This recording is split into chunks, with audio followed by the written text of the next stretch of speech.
안녕하세요. 우리 엄마 아빠들도 잘하셨습니다. 반갑습니다. 반갑습니다. 예, 지진이 자꾸 일어나서 걱정이 많으시죠? 예, 뭐 도망가나 저기 가나 다 똑같습니다. 예, 하나님께 마음 붙이시고 마음 편안하게 먹으시면 좋겠고요. 나중에 또 그런 중에도 또 우리 아이들 키우신다고 얼마나 또 수고가 많으셨어요. 우리 옆에 가정들이랑 같이 한번 인사 한번 하겠습니다. 한 주간 정말 수고 많이 하셨습니다. 자, 우리 하나님 말씀 같이 보도록 하겠습니다. 같이 읽을게요. 내가 또 내 마음에 합하는 목자를 너희에게 주리니 그들이 지식과 명철로 너희를 양육하리라. 예레미야 3장 15절 말씀. 아멘. 힘차게 박수 치면서 찬양드릴게요. 예수님 따라 예수님 따라 콩콩콩콩 예수님 따라 쿵쿵쿵쿵 따라 따라 예수님 따라 말씀 따라 걸어가요. 따라 따라 예수님 따라 순종하며 작은 목소리로 예수님 따라 콩콩 큰 목소리로 예수님 따라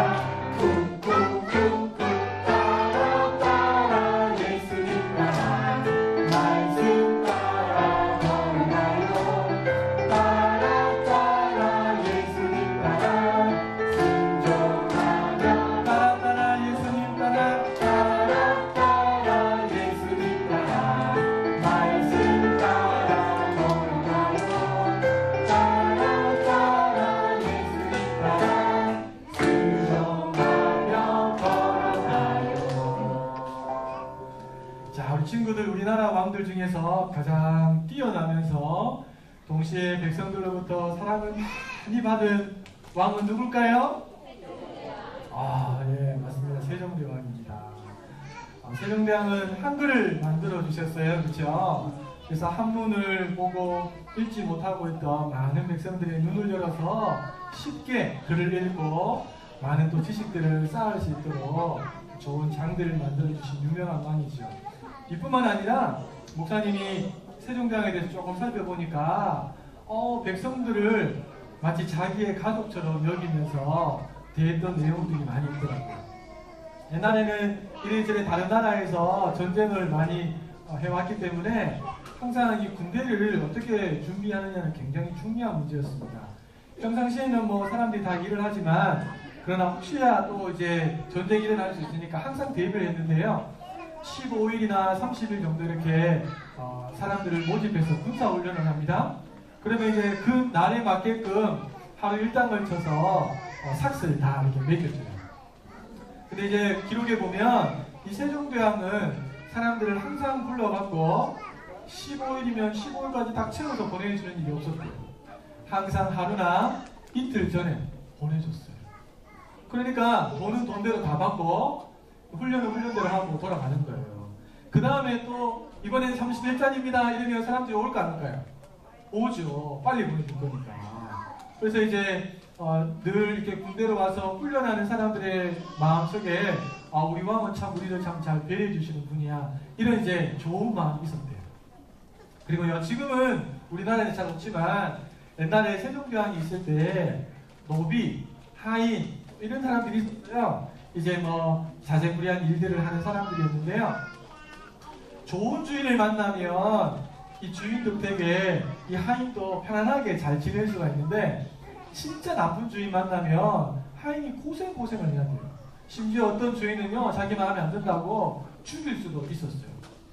근데 세종대왕이 나라의 법을 이렇게 좀 만져서 바꾸어서 어떤 주인도 자기 노예를 함부로 죽이지 못하도록, 만약에 그런 일이 있을 때 큰 해를 입게 되는 그런 법을 만들어서 노비, 하인들로 하여금 보다 더 좀 편안하게, 마음적으로라도 심적으로도 편안하게 지낼 수 있도록 그렇게 법을 만들어줬어요. 그러니까 군대에 징집되는 사람들도 왕을 좋아했고, 그의 가족들도 좋아했고, 또 하인들, 그들도 왕을 좋아했어요. 이뿐만이 아니에요. 나라에 여성으로서 또 나라를 위해서 일하는 사람도 있었거든요. 근데 그 사람들이 임신을 하게 되고 출산을 하게 되면 당시에는 7일 동안 휴가를 줬대요. 우리 어머니들 얘기들 다 나와보셨잖아요. 그렇죠? 7일 쉬고 충분히 일할 수 있겠죠? 예, 웃기지 말라는 거잖아요 지금. 그렇죠? 아니죠, 안 되죠. 이 세종대왕도 자기 아내가 애를 낳아본 것을 잘 아니까 7일만 주고 해서는 안 된다는 것을 누구보다 잘 압니다. 그래서 며칠을 줬을까요? 30일 하면 됩니까? 우리 세종대왕님이 통이 컸어요. 100일을 주셨어요. 100일 동안 몸을 잘 이렇게 만들고 또 애기 또 물을 잘 먹이고 할 수 있도록 100일의 시간을 줬어요. 그리고 남편이 없거나 돌봐줄 사람이 없으면, 남편이 있는데 주변에 돌봐줄 사람이 없으면 그 남편에게도 휴가 제도를 만들어서 줬어요. 그 전까지는 없었거든요. 남편에게는 30일 줬어요. 그러니까 나라의 사람들이 왕은 우리를 잘 알고 이해해주는 좋은 왕이다 이러면서 사람들이 존경하고요. 또 우리를 위해서 한글을 만들어줬다 이러면서 왕에 대해서 너무너무 좋아했죠. 이런 왕을 만난다는 것 자체가 큰 복이에요. 그렇죠? 그런데요, 이 세종대왕보다 훨씬 더 좋은, 아니 비교 자체를 할 수 없을 만큼 좋은 왕이 있어요. 이 왕은 누구냐면 예수님은 나의 예수님. 우리 예수님은 세종대왕하고 비교할 수 없을 만큼 너무너무 좋은 분이세요. 우리가 살 수 있는 모든 것을 만들어주신 분이 누구세요? 예수님, 하나님이세요. 그렇죠? 그리고 우리가 그 많은 것을 누리고 살면서도 하나님께 등지고 죄짓고 심지어는 하나님 앞에 원수가 되었는데도 불구하고 우리를 끝까지 사랑으로 품어주시고 심지어는 자기 목숨까지 우리를 위해서 내어주시면서까지 사랑해주시고, 그래서 지옥 가게 될, 영원히 고통받아야 될 우리를 위해서 영원히 천국 갈 수 있는 길을 만들어주신 분이 예수님이세요. 지금 예수님은 우리 안에, 그리고 하나님 보좌 우편에서 지금도 왕으로서 다스리고 계세요. 마지막 날 심판 때 오시는 분이 누구냐면 예수님이세요. 그때는요, 왕으로 오셔서 선악간의 모든 것을 판단하시겠죠. 그래요, 우리 예수님은요 너무너무 좋은 왕이세요. 그래서 누가 지혜롭고 누가 행복하게 살 수 있는가? 예수님을 일찍 나의 왕으로 모셔드리고 그분의 인도와 그분의 통치를 받으며 살아가는 사람, 그 사람이 가장 지혜롭고 가장 행복하게 살아갈 수 있는 사람입니다. 목사님도 모태신앙이에요. 어머니 뱃속에서부터 교회를 나가셨는데 진짜 내 입술로 내 마음으로 예수님이 나의 왕이십니다 라고 고백하고 목사님 마음에 예수님을 이렇게 쫙 모셔드린 것은요, 태어나고 한참 뒤에요. 그래서 너무너무 아쉬워. 누군가가 나에게 예수님이 너의 왕이야, 예수님을 마음에 잘 모셔도 이렇게 좀 이야기해 주시면 좋을 텐데 이야기해 줄 사람이 없었어요. 우리 친구들은 엄마 아빠를 통해서 예수님 이야기를 듣고 예수님이 우리의 좋은 왕이라는 사실을 꼭 깨달아서 일찍부터 예수님을 왕으로 모셔드려서 정말 행복한 축복의 삶을 살아갔으면 좋겠습니다. 그런 주인공들 되시기를 예수님의 이름으로 축복합니다. 예수님의 이름으로 축복합니다. 자, 부모님들과 함께 나누겠습니다. 오늘 말씀은 선지서 말씀이 다 그래요. 이스라엘 백성들이 하나님만을 잘 섬기고 있다가 어느 순간 다른 신들을 섬기기 시작합니다. 그렇다고 하나님께 완전히 등을 돌렸나? 그렇지는 않습니다. 여전히 하나님도 섬기고 있습니다. 그렇지만 누구에게도 마음을 쏟냐니까 우상들, 아세라 이런 우상들에게 더 마음을 쏟으면서 어떻게 보면 양다리를 걸친 그런 이스라엘 백성들의 모습이 드러났어요. 하나님 입장에서는요 너무너무 마음이 아프신 거예요. 그래서 하나님이 이들을 돌이키게 하려고 계속 선지자를 보내서 너희들 그러면 안 돼, 너희들 그러면 매 맞아, 너희들 망할 거야 계속 위협을 하셨어요. 그리고 안 되니까 하나님이 남유다와 북이스라엘을 각각 멸하셨죠. 지금도 오늘 말씀도 이제 예레미야 초반 말씀이니까 계속 하나님이 예레미야 선지자를 통해서 너희들 돌아와, 빨리 돌아와 계속해서 말씀하고, 그러면서 하나님이 뭐라고 말씀하시냐, 이렇게 말씀하세요. 내 마음에 합하는 목자를 세워서 그들이 지식과 명철로 바로 너희들을 양육할 거야. 하나님 그런 말씀을 딱 주셨어요. 자, 여기서 크게 이제 세 단어를 좀 주목해서 볼 필요가 있습니다. 하나님 마음에 합한 목자, 이가 지식과 명철로 양육한다 그랬는데요. 첫 번째 우리가 좀 살펴봐야 될 단어가 뭐냐니까 지식입니다.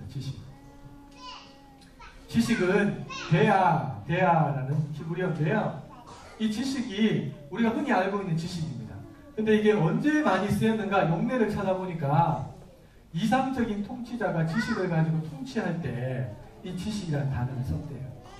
그러니까 힘을 가지고 있고 또 똑똑하고 또 백성을 사랑하는 어떤 이상적인 통치자가 자기 밑에 있는 사람들을 잘 다스릴 때 그들의 상황을 알고 필요를 알고 그래서 보다 더 아름답게 필요를 채워주면서 잘 다스릴 때 쓴 단어가 바로 이 지식이라는 단어인데 이 바로 데아라는 단어랍니다.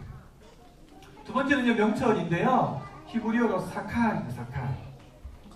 이 사칼은 지혜롭게 혹은 신중하게 또 통찰력 있게 행하다 이런 뜻입니다. 그냥 가만히 알고 있는 데서 끝나는 게 아니고 행하는 자리까지 나가는 것. 이걸 명철이라고 합니다. 명철. 마지막으로 양육이라는 단어가 나와요. 양육이라는 단어는 라라는 단어인데요. 앞에 보면 내 마음에 합하는 목자라는 단어를 썼죠. 그렇죠? 그러니까 이 양육은 목자라는 단어하고 연결되어 있어요. 그래서 용례를 찾아보면 목자가 양을 데리고 풀을 뜯어서 먹게 한다. 혹은 먹인다. 이런 뜻이 바로 라라는 단어라는 것입니다. 자, 종합해 보면 이런 겁니다.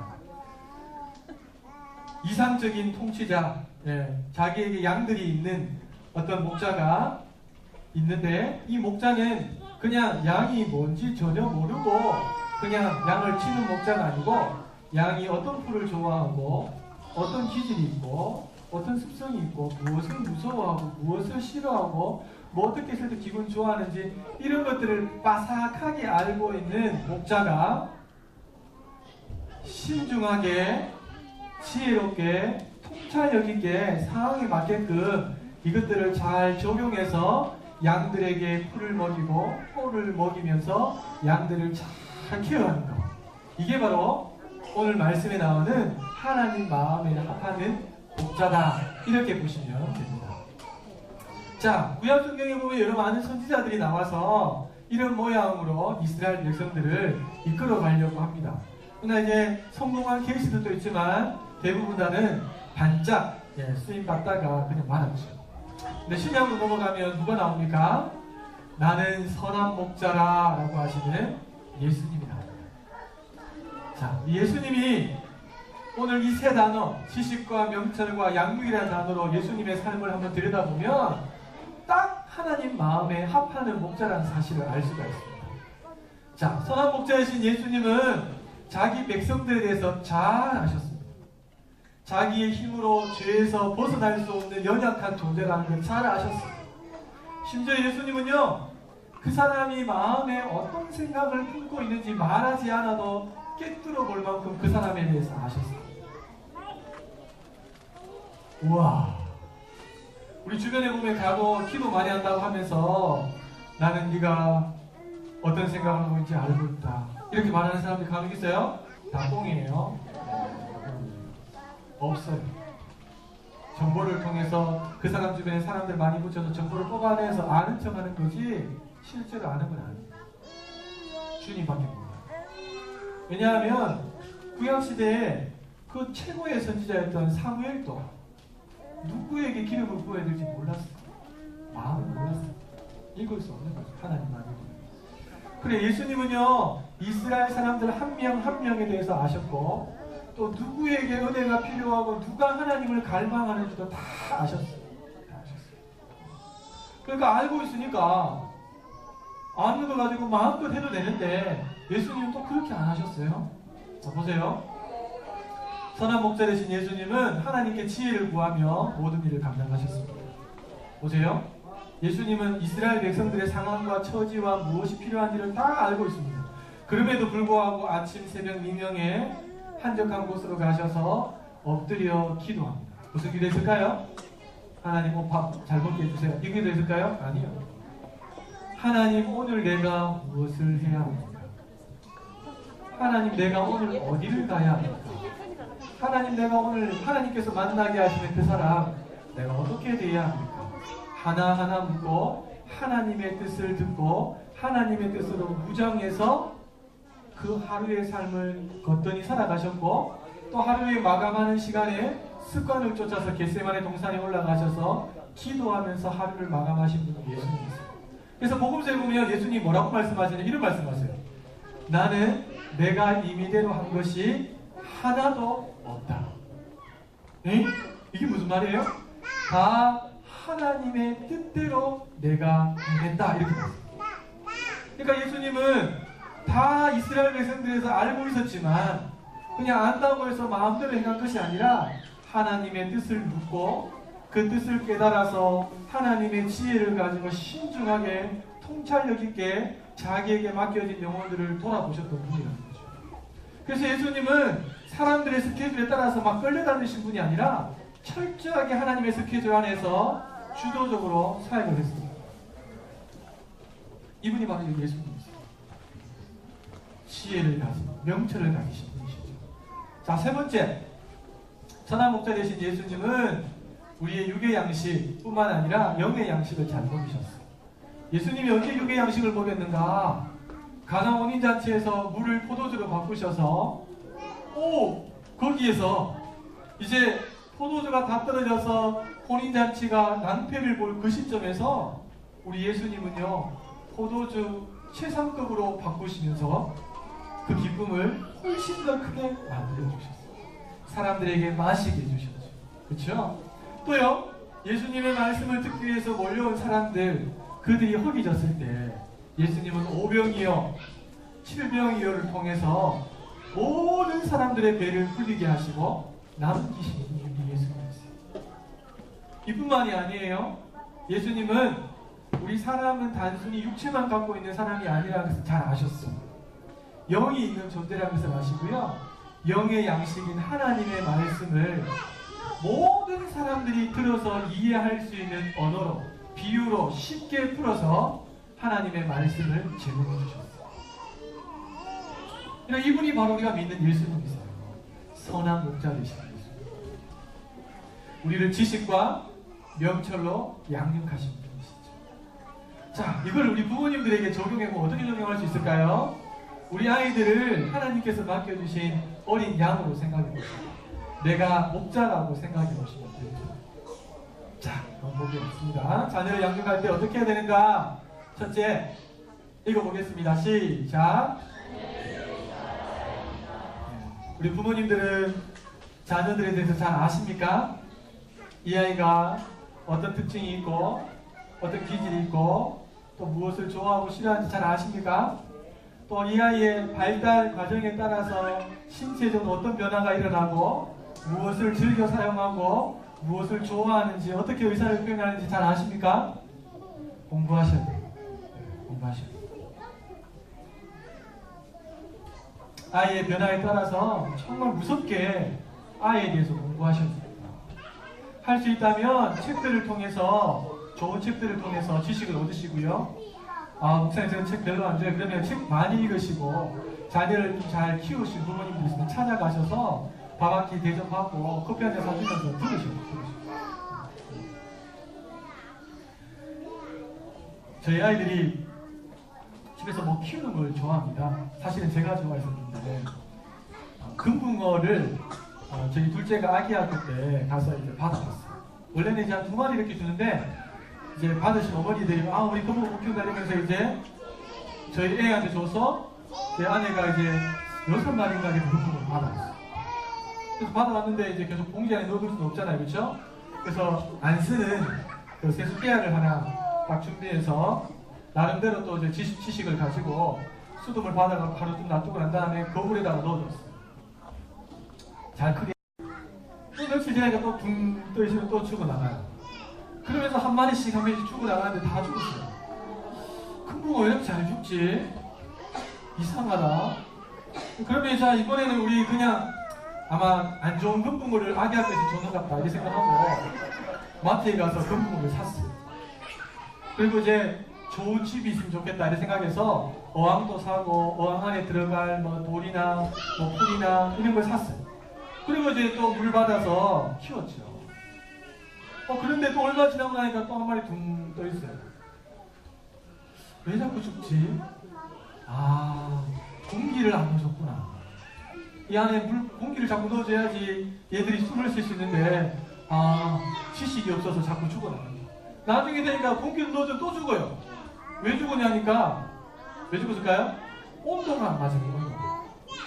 물고기가 감기 걸리는 거 아세요? 네, 죽습니다. 온도가 안 맞아서.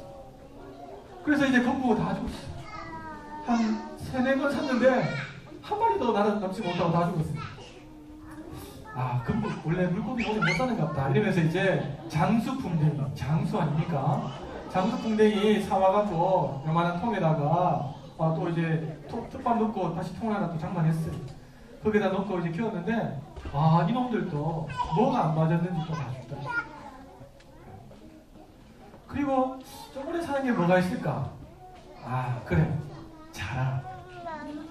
자라 아십니까? 자라를 먹어요. 안 죽을 것 같은데? 자라도 감기 걸리는 거 아십니까? 얼굴 주변에 뭐 허연 것이 덮이더니만 시름시름 알탱이 다 붙더라고요. 온도가 자기 몸에 맞는 온도가 있는데 그걸 안 해주니까 죽어나가는 거예요. 최근에 이제 도둑개 아십니까? 도둑개. 롯데마트에 가니까 도둑개 팔더라고요. 도둑개 2마리 사갖고 다시 넣어줬어요. 얘는 뭐 그냥 내버려둬도 되겠지. 그래서 내버려뒀는데 밥을 먹는데 이제 너무 높이 올려놓으니까 잘 안 보여서 식탁에다가 올려놨거든요. 식탁 애들 보면서 할 수 있도록. 근데 도둑개들은 밤에 나오는데 낮에는 거의 안 나옵니다. 숨어있고. 근데 한 놈이 요만한 물통을 하나 만들었는데 그 안에 몸을 반틈 담그고 있는 거예요. 얘네들한테 신기하다 저거 봐라 물 먹는 거다 이러면서 이 집게 손가락으로 물 떠서 먹거든요. 이렇게 물 떠서 먹어요. 근데 그 안에 몸을 담그고 있길래 너무 신기하다고 그냥 툭툭 건드리면 보통 움직이는데 안 움직여. 죽었어요. 물을 안 갈아줬는데 오랫동안 물을 안 갈아주니까 그 물을 먹고 아마 이분이 먼저 가신 것 같아요. 한 놈만 지금 살아있어요. 거의 다 죽어나갔어요. 저희 집에서 뭐 키우면 다 죽어나갔어요. 그나마 살아있는 것이 저희 집 큰아들, 둘째 아들, 셋째 아들. 제가 이거 키우면서 알게 된 게 뭐냐니까 지식이 없습니다. 작은 거라도 제대로 키울 수 없고 다 죽이는 거예요. 마찬가지로 우리 아이들 키울 때 부모가 지식이 없으면 부모도 너무 힘들고 그 품에서 자라는 아이들은요 죽을 맛이에요. 죽을 맛이에요. 부모를 바꿀 수는 없고 그렇죠? 얼마나 힘들겠어. 그러니까 할 수 있는 한 아이에 대해서 정보를 많이 가지셔야 돼요. 좋은 지식들, 올바른 지식들을 많이 가지셔야 돼요. 세상의 지식뿐만 아니라 성경을 통해서 우리 아이가 죄 가운데 출생한 아이라는 사실을 잘 알고 이 죄의 소통이 언제든지 일어날 수 있다는 사실을 미리 알고 계셔야 돼요. 너무너무 착한데 사춘기가 되면 완전히 딴 아이로 변하는 아이들이 있습니다. 내 아이는 안 그럴 줄 알았는데 내 아이가 이렇게 될지 몰랐다 이러면서 말씀하시는 분이 계세요. 미리 아이가 사춘기 됐을 때 어떻게 부모가 되어야 되는지도 알고 계셔야 돼요. 그러니까 엄마 아빠가 이 아이 하나 알기 위해서 공부하는 것만 해도 엄청난 거죠. 다른 일 못해요 거의. 그러니까 아이 하나 키우는 게 보통 문제가 아니죠. 잘 알아야 돼요. 여기 보시면 뭐 인지, 운동, 언어, 사회 정서, 적응 행동 뭐 이런 것들을 하나하나 지식적인 부분들에서 충분히 알고 아이들을 양육하셔야 돼요. 자, 두 번째는요, 자녀를 양육할 때 부모님들의 지혜와 통찰력이 있어야 됩니다.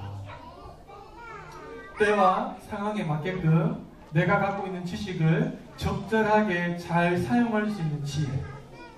또 지금 아이가 잘못했을 때 내버려 둬야 되는지 아니면 매를 들어서 바로 잡아야 되는지 따끔하게 책망을 하고 바로 잡아야 되는지에 대해서 정확하게 판단이 있어요. 그리고 판단이 섰다면 신중하게 그것들을 하나 둘 행하셔야 됩니다. 근데 이거는요 그냥 안 됩니다. 그냥 안 됩니다. 예수님을 통해서 배우셔야 돼요. 우리 부모님들이 아침에 일어나서 하나님 앞에 기도할 때 이렇게 기도하시면 좋겠어요. 하나님, 오늘도 제가 제 아이랑 하루 종일 집에 있을 거예요.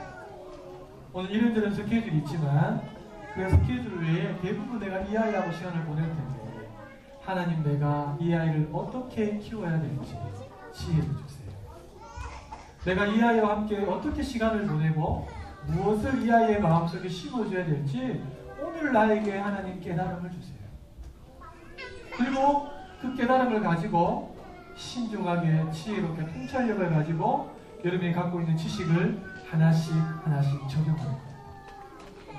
그렇지 않으면 그냥 흘러가는 데만 흘러.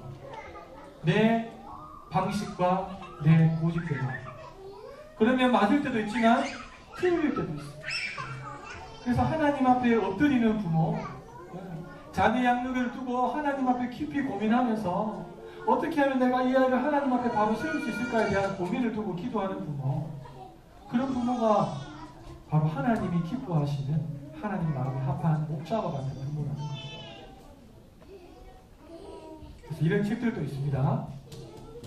자, 마지막 세 번째, 잘 먹여야 합니다. 여러분, 영양소를 생각한 식단, 짜서 골고루 영양분을 섭취할 수 있도록 아이를 하여금 한다면 그렇지 않은 아이들보다 훨씬 더 육체적으로 건강하겠죠. 물론 식단표 짠다는 것이 얼마나 어려운지 제가 생각합니다. 왜냐하면 제가 군대에 있을 때 전혀 제가 생각하지 않는 보직을 맡았어요. 원래는 이제 탄약을 보급해주는 탄약 보급병이 있는데요, 주일날 예배를 못 드리니까 기도를 했어요. 하나님이 은혜를 달아요. 그러니까 하나님이 저의 보직을 바꾸셨는데 주일 성수할 수 있는 간부치사병을 저를 부르셨어요. 간부치사병 하니까 한 주치 식단을 다 짭니다. 국은 뭐 할지, 반찬은 뭐 할지 다 짜고 제가 다 만들어요. 그러니까 이제 우리가 아이들을 키울 때도 여러분 그냥 어제 먹였던 김치 오늘 또 먹이고 내일 또 먹이고, 물론 김치가 좋기 때문에 그럴 수 있습니다. 그렇죠? 그러나 아이의 영양에 맞게끔 정확하게 우리 부모님들이 딱 보고 짜는 거 하기 힘들면요 그냥 두 주치만 짜놓고 계속 돌리시면 돼요. 그래도 괜찮습니다. 그렇게 해서라도 아이가 어릴 때부터 충분하게 영양을 공급받으면서 힘을 얻고 자랄 수 있도록 만들어 주셔야 돼요. 잘 먹이는 거 너무너무 중요합니다. 편식 안 됩니다. 때려서라도 먹이셔야 돼요. 입을 열어서라도 집어넣으시고 먹이셔야 돼요. 왜냐하면 그때 안 먹으면 나중에 나이 들어서도 안 돼요. 그리고 사람은요 육신만 갖고 있는 게 아니고 영혼이 있어요. 동물들은 영혼이 없어요. 그러니까 동물들은 먹을 것만 주면 끝이 나요. 그러나 사람은 영혼이 있기 때문에 이 영혼도 양식을 먹어요. 그게 뭐죠? 하나님의 말씀이에요. 예수님이 비유를 들어서 모든 사람들이 예수님의 말씀을 이해하고 하나님의 뜻을 깨달을 수 있도록 해주셨던 것처럼 우리 아이들의 언어로 쉽게 하나님의 말씀을 심어주고 부지런히 들려주시고, 여러분 사람은요 몸과 영혼이 있는데 이 둘이 서로 연결되어 있기 때문에 서로 영향을 주고받습니다.